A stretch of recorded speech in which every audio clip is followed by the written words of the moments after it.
She was America's sweetheart, the girl who tripped on the red carpet and laughed it off, the actress who devoured pizza mid-interview and managed to make even an awkward moment endearing.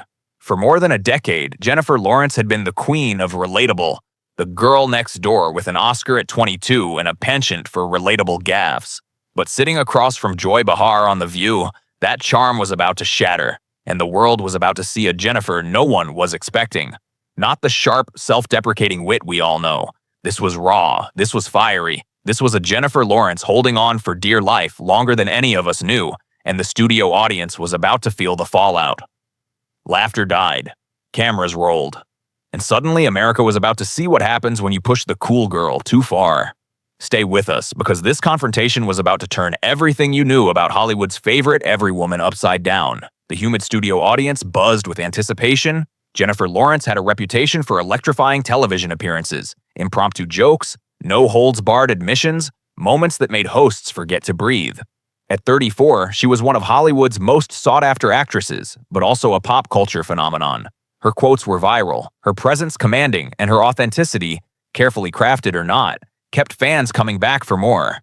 When Jennifer walked onto the set, the applause was deafening. Blonde hair tousled, makeup minimal, smile radiant. She waved to the audience with the practiced ease of someone who'd been in the spotlight since she was a teenager. Settling into the plush guest chair, she let out an exaggerated sigh that drew a wave of laughter. From Louisville, Kentucky to Hollywood elite, this was a woman who had worked her way to the top with sheer talent and grit. At 14, she convinced her parents to let her pursue acting. Dropped out of school, moved to New York with a single suitcase and a dream, and clawed her way through a series of indie roles until Winter's Bone shot her to stardom. Then, unbelievably, she became the youngest woman in nearly a decade to win an Oscar for Best Actress. "I hate mornings," she said with a chuckle, as if confessing a forbidden secret. "I really, really hate mornings." The audience laughed again. Whoopi Goldberg gave a knowing nod. This was the Jennifer Lawrence we loved, the one who made fame look like a happy accident rather than a deliberate conquest. But then Joy Behar leaned forward. Something shifted. "Jennifer," Joy said, her voice tinged with an unusual edge. The other hosts exchanged a look. "You've built a career on being relatable, the tripped Oscars, the pizza jokes, the whole 'I'm just like you' shtick. But let's be honest. You're worth over $100 million. You've been famous since you were 16. You fly private jets. When does that relatability stop being genuine and start being an act?" The question hung in the air, heavy and unwelcome. Jennifer's smile wavered for a split second before she regained her composure.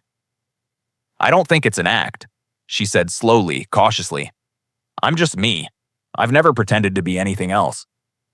"But isn't that the claim?" Joy persisted. "The 'I'm just like you' claim. You're not just like us. You're one of the most famous women on earth. You wear clothes most people will never be able to afford, and your life is beyond anything most people could dream of. The relatability.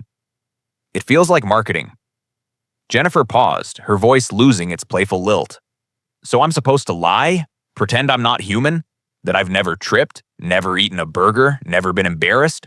That's supposed to be more authentic?" Joy nodded, unwavering. "You're in the entertainment business. Everything is about selling a persona." "That's a cynical view of the world," Jennifer said, her voice quiet but firm. "And a cynical view of me. We've met backstage. Do you genuinely believe I'm always performing?" "Everyone in Hollywood performs," Joy replied, her tone hardening. "The question is whether they're aware of it or if they're in denial." Jennifer's jaw tightened. "Can we please talk about something else?" Joy smiled, but it didn't reach her eyes. "Let's talk about the pay gap. You wrote about being paid less than your male co-stars. People argued it was hard to sympathize when you're still making millions. Do you think that came off tone deaf?" Jennifer leaned in, her voice steady but laced with intensity.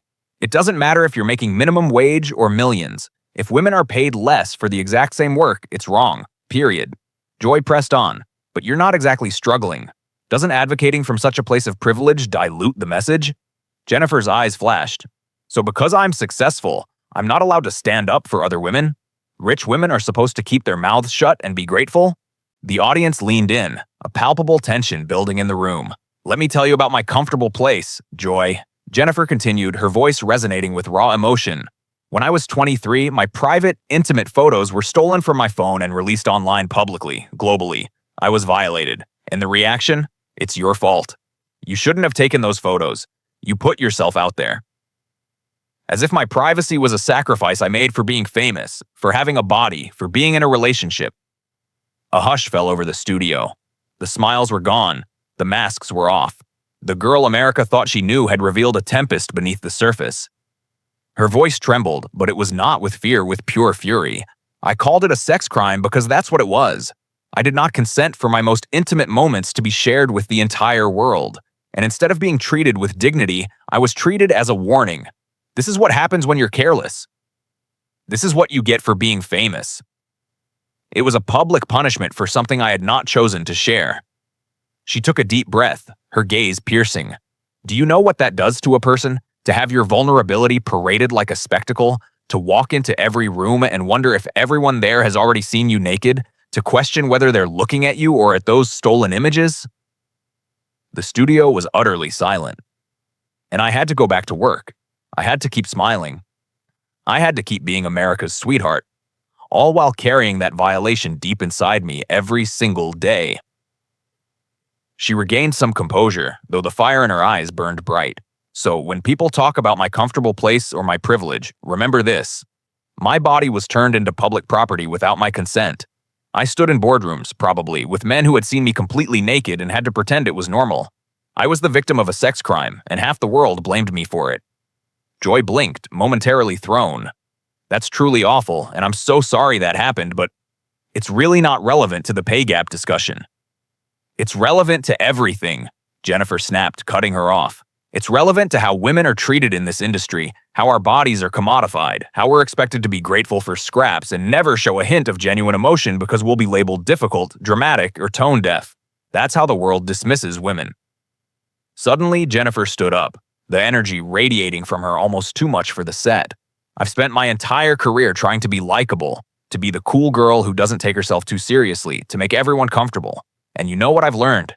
It doesn't matter. People will still tear you down. They'll say you're fake. They'll say your advocacy is privileged. They'll say you deserve to have your privacy violated because you're famous. The cool girl is a trap, Joy. A trap women think will protect them, and then they spend the rest of their lives trying to escape it. She paced a few steps, her voice ringing with a profound weariness. I've seen other actresses get destroyed for being too serious, too cold, too unapproachable. So I went the other way. I tried to be approachable. I let cameras catch me being awkward. I thought it would protect me. It didn't.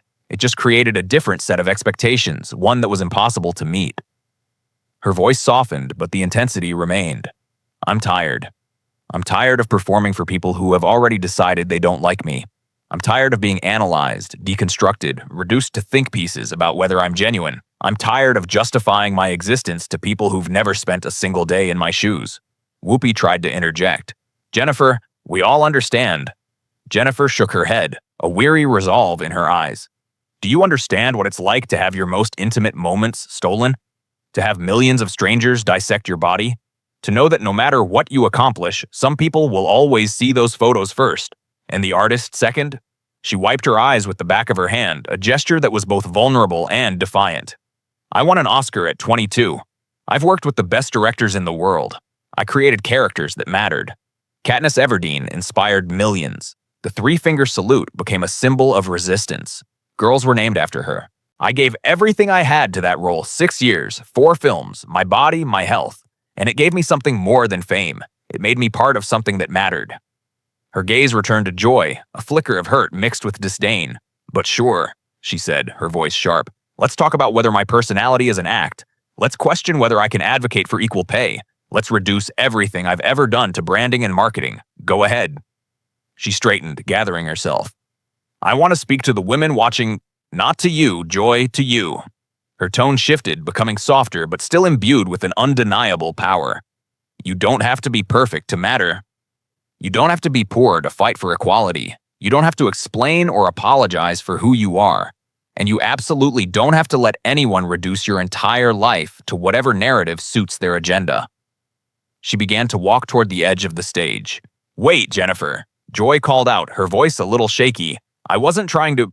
Yes, you were, Jennifer said, not turning back. You were trying to knock me down a few pegs to expose the real Jennifer Lawrence behind the relatable persona. Well, congratulations. Here she is. A woman who's been through more than you'll ever know, who's worked harder than you can imagine, and who is absolutely done pretending it's okay to be torn apart for entertainment. She finally turned back, her face calm but etched with exhaustion. I became famous as a teenager. I've spent my adult life in the public eye. Every single one of my mistakes, relationships, and even my body has been dissected and critiqued by people who've never created anything. Through it all, I've tried to stay positive, to laugh at myself, to be the person everyone wanted me to be. I've been called too skinny, too fat, wrong opinions, wrong work by people who do nothing. But I'm 34 now. I have a son who will one day Google my name and see all of this. And I don't have the energy to perform relatability for people who've already decided I'm fake. "You want the real me?" Jennifer asked, her voice low and steady. "The real me is tired. The real me is hurt. The real me has survived things that would break most people, and I'm still showing up." She looked at Joy with a mixture of pity and quiet defiance. "I hope this was worth it. I hope whatever ratings boost you get from having Jennifer Lawrence lose it on The View feels worth it. Because even in a space made for women, by women, we're not always safe from each other." With that, Jennifer Lawrence walked off the stage. The studio audience was in stunned silence. The cameras remained trained on Joy Behar's face as it morphed from surprise to defensiveness to possibly a flicker of regret.